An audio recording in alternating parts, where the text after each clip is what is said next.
what up, y'all? It's Young Rick with Westside Level, and today we're going to go ahead and get into our third part on our master leveling series, which is going to be our drum bus compression.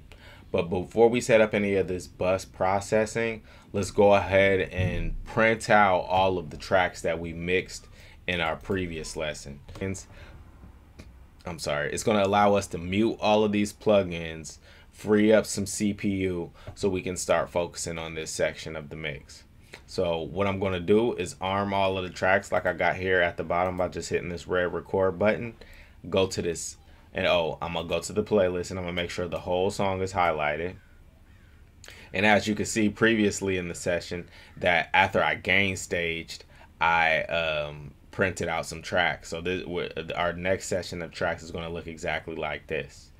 But what I'm going to do is hit this recording, render wave file, render to wave file. I'm going to select 24-bit, keep them all stereo, resampling at the highest quality, and then we're going to start it. All right, perfect. So when your tracks are finished rendering, you should be able to go to the playlist and see a whole new set of tracks. This is going to be our tracks that we're going to be working with from now on, and they have all of our processing on them. So now we can highlight that, mute everything else on the playlist, go back to our mixer, and then on our mixer we can unmute all the plugins. We're going to unarm all of our recordings, and then the last thing is we're going to go to our channel rack because all of these tracks are unassigned. We're just going to highlight them, go to our first track, channel routing, route selected channels starting from this track. It's as simple as that. So now when we play our session, we have everything unmuted and it sounds like this.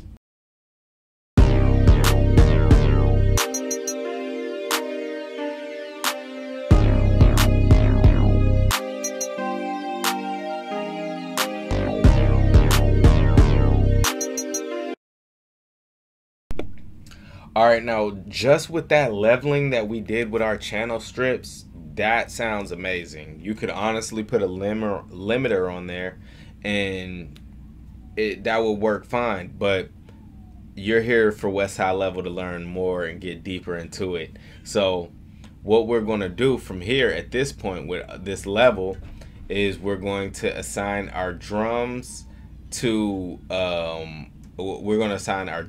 our bass, and our instruments all to different buses in this purple section. So let me show you how that's going to look. I'm going to highlight all of our drums real quick, which is just a clap, a kick, and a perk. And we're going to route to this track only. Our bass, same thing. We're going to go to the bottom of this purple track, route to this track only. Then we're going to take all of our keyboard instruments, bottom of this track, route to this track only. So now when I press play, so now when I press play, you'll be able to see all of our music in this purple section of our mix. Let's take our attention to there.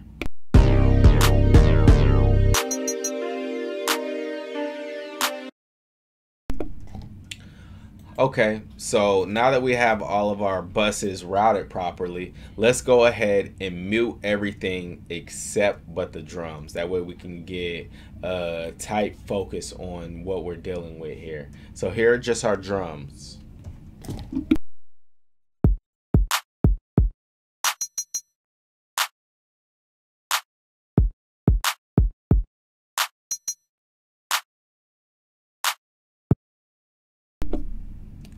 All right, it's sounding very good right now, but we're here to enhance our drums. So the first thing I want to do when I'm starting my processing on the drum bus is compression.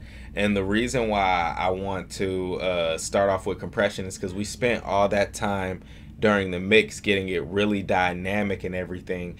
So putting this compressor on at the beginning of our drum chain is going to be the start of fattening our drums up and giving it a thicker sound. And you'll hear what I'm talking about. I have the Distressor plugin pulled up. And the first thing I'm going to want to do with this is play with this input knob. what is the input knob going to do? The input knob is going to do two things. The more we drive it, the more it's going to lower our threshold and give us gain reduction, but also it's going to give us a saturation due to the emulation of the hardware. So the more we drive, the more compression and saturation we get out of this unit. So what I'm going to do starting off is I'm going to drive our input till we get around 4 decibels of gain reduction. Let's go ahead and do that right now. Forgive me, one thing I forgot to talk about is setting the ratio. I'm going to go ahead, this is our ratio section on the Distressor. I'm going to go ahead and pick a 4:1 ratio for our drum bus. So let's go ahead and do that real quick. All right, so our ratio is set at 4:1. Now I'm going straight into the input.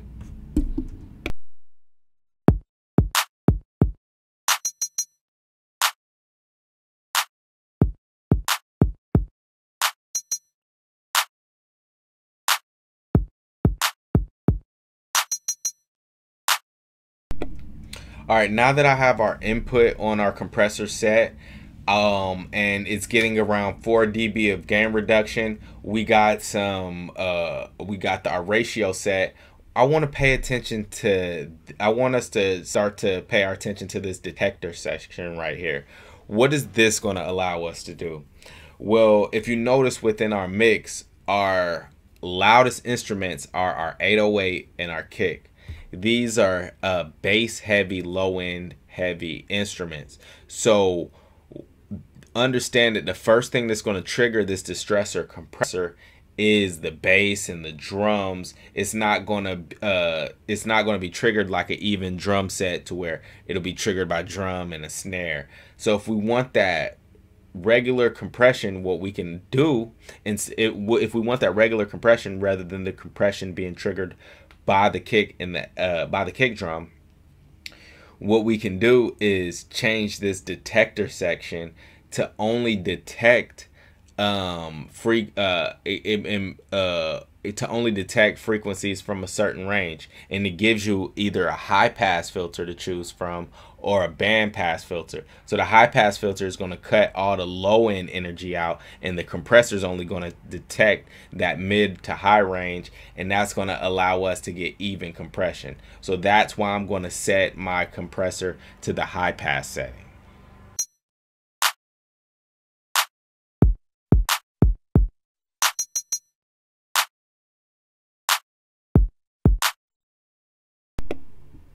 All right, so now we have 4 decibels of gain reduction. Our input is set. We have the high pass filter on our detector. What else do we want to look at on this Distressor?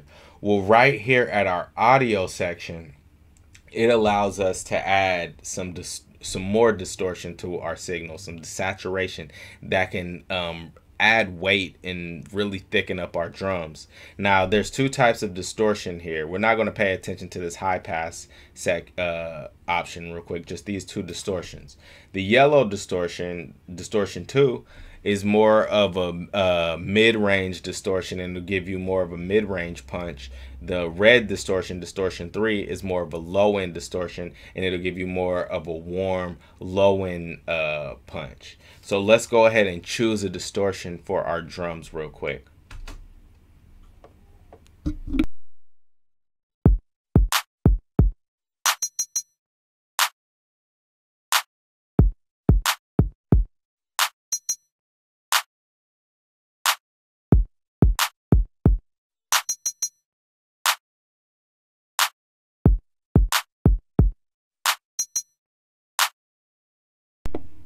All right, after giving it a listen, I'm going to go ahead and leave it on the red distortion 3, because it just gave some weight to that low end and really kind of gave our drums just some thickness. So bam, we're done with the top section of our Distressor compressor.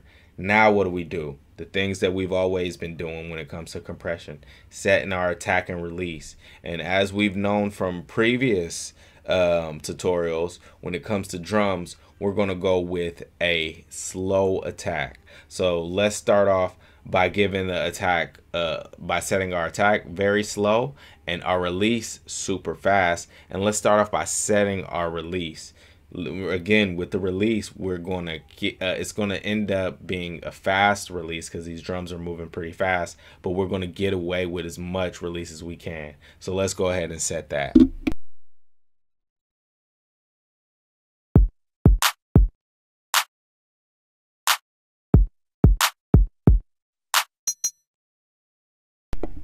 All right, so when it came to release time, I went ahead and I went with the 3 milliseconds because that gave it the fatness that I was looking for, but it still kept it punchy. I could still hear that impact from our drums. So let's go with setting the attack time. Now again, with the attack time, the faster we set it, the more of that punch is going to cut off. But it is, the more attack time we give it, it is going to give us thickness and more of our distressor sound. So let's see if we can find a sweet spot. Let's get into it.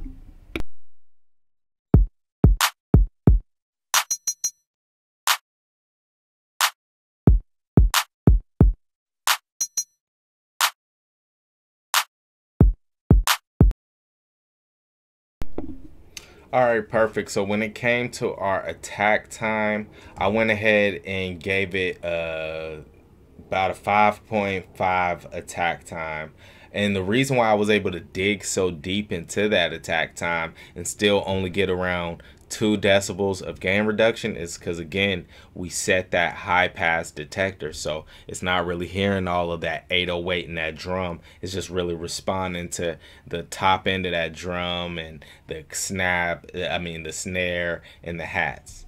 All right, so now that we have our attack and our release set, there is literally only one more part of our compressor to set, and that is our output. So let's go ahead and set that. We're going to go ahead and need the meter up here. So we're going to start off by muting our compressor, completely turning off our compressor and hearing where the drums was at before. Let's do that.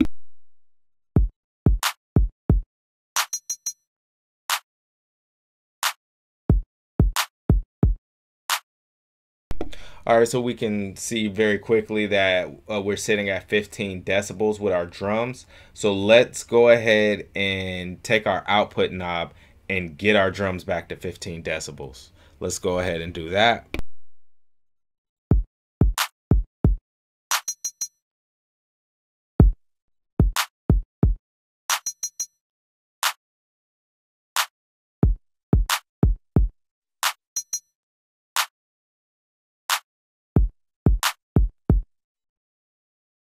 All right, perfect. So I went ahead and I got the compressor level down to 15 dB. So the last thing we're going to go ahead and do with this lesson is give everything before and after. So this is before our drum bus compression.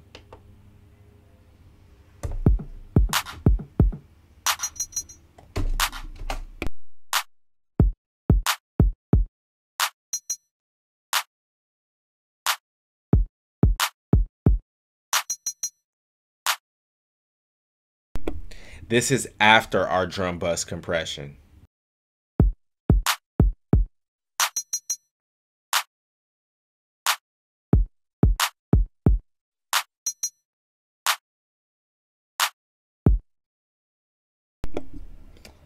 Perfect. And as you can see, a lot more thick, a lot bigger. It's going to cut directly through the mix.